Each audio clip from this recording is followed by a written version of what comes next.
ఇక రిటైర్డ్ ఉద్యోగుల విషయంలో ఆటలు ఆడొద్దంటూ హైకోర్టు హెచ్చరించింది ఆర్థిక శాఖని.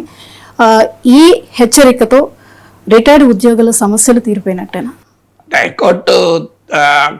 హైకోర్టు ఆదేశాలైనా ప్రభుత్వం పాటించాలి. మనకు అర్థం కావాల్సింది ఏంటంటే, ఇప్పుడు తెలంగాణలో చూస్తున్నాం, ఆంధ్రలో పరిస్థితి ఏంటో నాకు తెలియదు కానీ తెలంగాణలోనైతే రిటైర్ అయ్యాక సాధారణంగా అన్ని బెనిఫిట్స్ రిటైర్మెంట్ అయిన రోజే ఇచ్చి పంపాలి. సో కానీ అన్ఫార్చునేట్లీ 2 ఏళ్ళైనా మీకు రిటైర్మెంట్ బెనిఫిట్స్ పూర్తిగా రావడం లేదు. పైగా ఈవెన్ మెడికల్ రియంబర్స్మెంట్ బిల్లులు రావడం లేదు. సో హారిబుల్గా ఉంది. అసలు హైకోర్టు అన్నది కరెక్ట్ కదా, ఇది ఎవరి డబ్బు? వాళ్ళ డబ్బు కదా. మీకు సుప్రీంకోర్టు జడ్జిమెంట్ ఉంది, పెన్షన్ ఇది డెఫర్డ్ సాలరీ అన్నది. పెన్షన్ అనేది ఒక ఉద్యోగికి పదవీ విరమణ తర్వాత ఇచ్చే పెన్షన్ అనేది ఆలస్యంగా చెల్లిస్తున్న జీతము అన్నది supreme court. Pension is not a mercy of the government. Pension ఇది హ్యూమన్ రైట్ అని సుప్రీంకోర్టు అన్నది. అంటే పెన్షన్ ప్రభుత్వం దయా దాక్షిణ్యాలతో కరుణతో జాలితో ఉద్యోగులకు ఇస్తున్నది కాదు, అది ఉద్యోగుల హక్కది, మానవ హక్కు. దశాబ్దాల పాటు తమ యవనాన్ని తమ జీవితాన్ని ఆ ఉద్యోగానికి ధారపోసిన తర్వాత వాళ్ళు రిటైర్ అయ్యాక గౌరవప్రదమైన జీవితము గడపడానికి పెన్షన్ వాళ్ళకున్న హ్యూమన్ రైట్ అని సుప్రీంకోర్టు తీర్పు చెప్పింది. రాష్ట్ర ప్రభుత్వాలకు అర్థం కావాలి కదా. మీరు అసలు ప్రభుత్వంలో 30 ఏళ్ళు పనిచేసిన ఉద్యోగమో డబ్బులు ఇవ్వరు, కాంట్రాక్టర్లకు డబ్బులు చెల్లిస్తారు. పథకాల పేరిట పేద ప్రజలను ఆదుకుంటామన్న పేరిట అసలు అవసరం లేని పథకాలు కూడా పెట్టి డబ్బులు ఇస్తారు.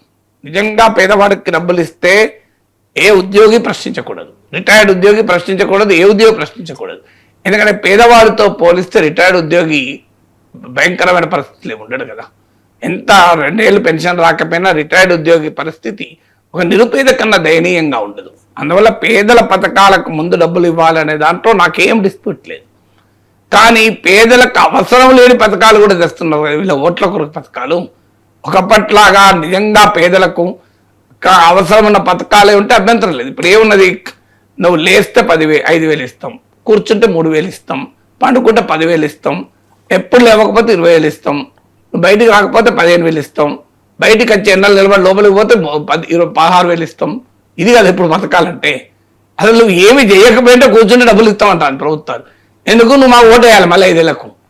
నువ్వు సొంతగా నీ కాళ్ళపైన నిలబడి నీ తెలివితేటలు పెరిగితే మళ్ళీ మాకు ఓటేయవు. నువ్వు ఎల్లకాలము మా దగ్గర అడుక్కుంటం లాగా ఉండాలి ప్రజలు. ఇది రాజకీయ నాయకులు కోరుకునేది. అందుకే వారికి విద్య, ఉద్యోగము, నైపుణ్యము, వాళ్ళ కాళ్ళపైన నిలబడే వనరులు కల్పించకుండా నిరంతరం రాజకీయ నాయకుల దయాదాక్షిణ్యాలపైన ఆధారపడేటువంటి వారిగా ప్రజలు మారుస్తున్నారు. మరి ఉద్యోగుల విషయంలో 30 ఏళ్ళు పనిచేసిన తర్వాత ఇది డెఫర్డ్ శాలరీ కదా, వాళ్ళ జీతం వాళ్ళకి ఇవ్వాలి కదా. ఇది వాళ్ళ PF వాళ్ళకి ఇవ్వాలి కదా. వాళ్ళ PF ఇవ్వరు. విచిత్రం ఏంటంటే వాళ్ళ గ్రాట్యుటీ డబ్బులు వాళ్ళకి ఇవ్వాలి కదా. అందుకే హైకోర్టు చాలా కరెక్ట్గా చెప్పింది, ఇది మీరు ఇవ్వకపోతే ఊరుకునే ప్రసక్తే లేదని చెప్పింది. ఎందుకంటే that is how the judgements are. రాష్ట్రానికి ఆర్థిక పరిస్థితులు బాగాలేవు, మరి ఆర్థిక పరిస్థితులు బాగాలేకపోతే మీరు ఎందుకు ఇచ్చారు హామీలన్నీ? మీకు ఆర్థిక పరిస్థితులు బాగలేకపోయినా 1,000 కోట్ల రూపాయల కొత్త ప్రాజెక్టులు చేపడతారే. ఆర్థిక పరిస్థితి బాగాలేకపోతే ఆగండి. ఇప్పుడు ఇంట్లో పిల్లలకు అన్నం పెట్టకుండా నేను ఇంటికి ఎలివేషన్ చేయిస్తా అంటే ఎవడు ఒప్పుకుంటాడండి? నువ్వు మొదలు ఇంట్లో అన్నం పెట్టు, ఇంట్లో వాళ్ళ పిల్లలకు కావాల్సిన బట్టలు కొని పిల్లలకు మీద చదువు మీద ఖర్చు పెట్టు, అవి వదిలేసి నేను ఇంటికి ఎలివేషన్ చేయించుతా, ఇల్లు అందంగా కనబడాలి అంటే ఒప్పుకుంటారా? లేదు ఇంకో ఇల్లు కొంటా, నేను పిల్లల చదువు మానేసి పిల్లలకు మంచి స్కూల్లో జరిపియా, కానీ నేను ఇంకో ఇల్లు కొంటా అంటే ఏదన్నా ఒప్పుకుంటారా ఎవడన్నా? ఇది కూడా అంతే కదా. నువ్వు కొత్త ప్రాజెక్టులు చేపట్టే ముందు ఇట్ ఈస్ దేర్ మనీ, ప్రభుత్వం దగ్గర ఉన్నాయి, ఇవ్వడానికి అభ్యంతరం ఏంటి? అందువల్ల ఖచ్చితంగా రిటైర్డ్ ఉద్యోగుల విషయంలో హైకోర్టు అంత సీరియస్ కావటానికి కారణం ఇది. 2 ఏళ్ల తరబడి 2 ఏళ్ల తరబడి 2.5 ఏళ్ళు 3 ఏళ్ళు ఆగాల్సి వస్తుంది.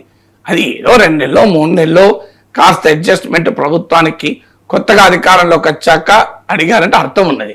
But it can't be the last priority కదా. అంటే ప్రభుత్వ చెల్లింపులకు అన్నిటికీ పోగా, కాంట్రాక్టర్లకు పేమెంట్ ఇచ్చినప్పుడు తమ కమిషన్లు పోగా, ఇక లాస్ట్ పేమెంట్ నేను రిటైర్డ్ పీపుల్కి ఇస్తా అంటే ఎందుకు ఊరుకుంటానండి హైకోర్టు?